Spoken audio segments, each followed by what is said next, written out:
Hi Thursday evening routine பார்க்கலாமா? நெறைய பேர் வந்து மார்னிங் பீஸ்ஃபுல் ரொட்டீன் போடுவாங்க. பட் எனக்கு ஈவினிங் தான் வந்து பீஸ்ஃபுல்லா இருக்கும். சம்டைம்ஸ் அதையுமே இடையில ஹோம் ஒர்க் சொல்லிக் குடுக்குறேன்னு சொல்லிட்டு ஒரு வழி ஆக்கிடுவான். பட் முன்னைக்கு இப்போ எவ்வளோ பரவால்ல. எனக்கு எப்பவுமே ஈவினிங் தான் பீஸ்ஃபுல்லா போகும். அண்ட் இன்னைக்கு வந்துட்டு ஈவினிங் போல அம்மா வீட்டுக்கு போயிட்டு, அதுக்கப்புறமா ஒரு 5:00 கிட்ட தான் வீட்டுக்கு வந்திருந்தோம். வந்த பிறகு எழிலுக்கு ஹோம் ஒர்க்லாம் சொல்லிக் குடுக்குறதுக்கு உட்கார வச்சுட்டு, அவன கொஞ்சம் எழுத சொல்லிட்டு, நான் வந்துட்டு அவனுக்கும், அப்புறம் எனக்குமே வந்துட்டு பால் வந்து வச்சிருந்தேன். அதுக்கப்புறமா வந்துட்டு மார்னிங் சமைச்சதோடைய லெஃப்ட் ஓவர்ஸ் எல்லாமே எடுத்து சூடு பண்ணிட்டு மாற்றி வச்சுட்டேன். இன்றைக்கி நைட் டின்னருக்கு சாம்பாரே வந்துட்டு அப்படியே வச்சுருவேன். அதுக்கப்புறமா வந்துட்டு எழிலுக்குமே டீ போட்டு குடுத்துட்டு, நானுமே வந்துட்டு டீ குடிச்சிருந்தேன்.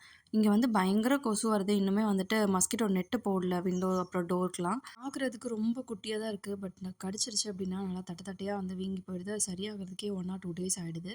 அண்ட் அதுக்கப்புறமா வந்துட்டு ஈவினிங் போல நான் தலையெல்லாம் வாரிட்டு, சாய்க்கு வந்துட்டு பாட்டு டிவியில போட்டு விட்டுட்டு, அதுக்கப்புறம் இருந்த சின்ன சின்ன ஒர்க்லாம் பார்த்துட்டு இருந்தேன். முன்னாடிக்கு இப்போ கொஞ்சம் பரவாயில்ல எழில். கொஞ்சம் கொஞ்சம் வந்துட்டு இன்ஸ்ட்ரக்ஷன்ஸ் குடுத்தா, அவனே வந்து ஃபாலோ பண்ணி அழகா எழுதிடுறான். அதுக்கப்புறம் இந்த கிளாத் ட்ரையர் வந்து எடுத்து வைக்காம இருந்தேன். அதுவுமே வந்துட்டு கிளிப் மாட்டி எடுத்து வச்சுட்டோம் அப்படின்னா, கீழ விழாம இருக்கும். நைட் டின்னருக்கு வந்து தோசை ஊத்தி முடிச்சாச்சு. இன்னைக்கு டே இப்படி தான் போச்சு. நெக்ஸ்ட் வீடியோல பார்க்கலாம்.